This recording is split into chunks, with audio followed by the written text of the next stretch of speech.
Halo teman-teman, Assalamualaikum warahmatullahi wabarakatuh. Selamat datang lagi di channel Deng Emil. Seperti biasanya, saya akan coba berbagi tutorial, tips, pengalaman, dan informasi seputaran dunia per-YouTubean. Tapi di video kali ini, tips yang akan saya bagikan sedikit berbeda karena ini terkait bagaimana kita di depan kamera supaya bisa kelihatan lebih menarik. Oke, salah satu hal yang bikin kita terlihat menarik di depan kamera adalah kemampuan kita berbicara. Sebelum video ini, kemampuan berbicara saya pun masih sangat kaku, bahkan terbata-bata dan membosankan. Ya kan? Saya yakin kalian juga pasti tahu jika kalian sudah mengikuti channel ini sejak lama ya. Atau untuk kalian yang baru menonton channel saya, silakan cek video saya yang lama ya. Tapi akhirnya saya menemukan cara untuk mengatasi rasa grogi dan kekakuan saya itu di depan kamera. Sebelum kita lanjut ke pembahasannya, kita lihat dulu yang satu ini ya.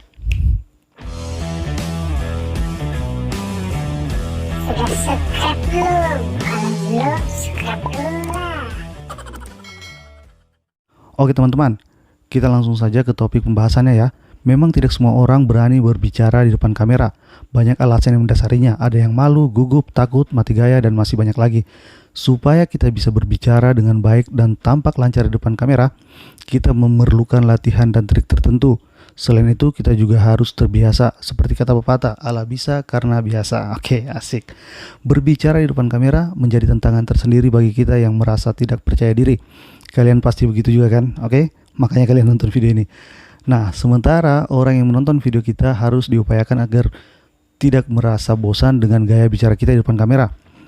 Selain dengan cara membiasakan diri, ada beberapa tips yang juga bisa teman-teman coba supaya bisa semakin lancar berbicara di depan kamera. Nah, ini dia tipsnya ya, oke. Tips yang pertama, latihan di depan cermin.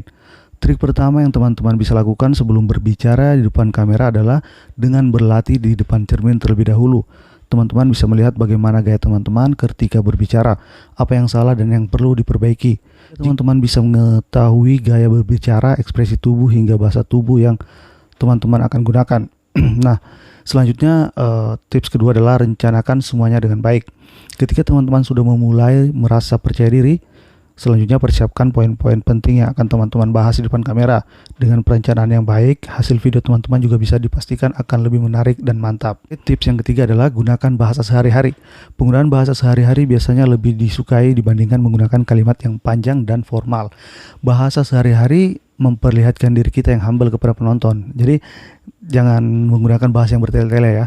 Misalkan ketika pasar penonton teman-teman itu adalah anak milenial, maka jangan sekali-kali menggunakan bahasa yang sulit dimengerti. Gunakan bahasa ringan yang dapat dicerna semua orang. Oke. Tips yang keempat, lakukan pemanasan. Nah ini juga cukup penting agar tubuh kita merasa lebih rileks. Ada baiknya sebelum syuting teman-teman melakukan pemanasan terlebih dahulu. Bisa dengan menarik napas panjang kemudian membuangnya, atau teman-teman bisa sekedar meregangkan diri, meregangkan badan seperti ini ya. Oke. Nah, tips kelima adalah senam wajah. Mungkin trik ini terdengar aneh, tapi jangan salah. Sebelum berbicara di depan kamera, memang perlu Sebelum berbicara di depan kamera, memang perlu melakukan senam wajah. Senam wajah ini akan membantu kita untuk melemaskan otot-otot wajah dan badan. Tentu ini tujuannya supaya kita bisa jauh lebih rileks ya. Nah, tips yang keenam, berlatih terus-menerus. Jika kita terus berlatih dengan konsisten berbicara di depan kamera, maka akan terbiasa berbicara dengan natural. Ini sama seperti kata pepatah tadi, ala bisa karena biasa, oke? Nah, tips yang terakhir nih, tips ketujuh, ini sangat penting. Jadi tips ketujuh ini adalah tips yang paling penting nih. Ini adalah inti dari semua tips yang saya sampaikan tadi. Okay? Jadi tips yang ketujuh adalah membuat contekan. Kalau teman-teman masih gugup berbicara di depan kamera, cara yang paling mudah dilakukan adalah dengan membuat skrip atau naskah contekan. Jadi teman-teman hanya tinggal membaca skripnya saja. Inilah yang sedang saya lakukan sekarang. Jadi sebenarnya dari tadi saya itu membaca naskah yang ada di depan saya. Bagaimana? Menarik kan? Jadi silakan teman-teman coba lakukan. Kalau ini berhasil, berarti saya berhasil memberitahu kalian. Nah, mungkin sekian saja tips dari saya untuk kali ini teman-teman. Jangan lupa like ya, seperti biasanya. Jangan lupa like, comment, share, dan subscribe juga supaya channel ini terus berkembang. Oke? Tapi kalau kalian tidak mau subscribe, ya nggak apa-apa, abaikan saja. Tapi sekali lagi, terima kasih. Assalamualaikum warahmatullahi wabarakatuh.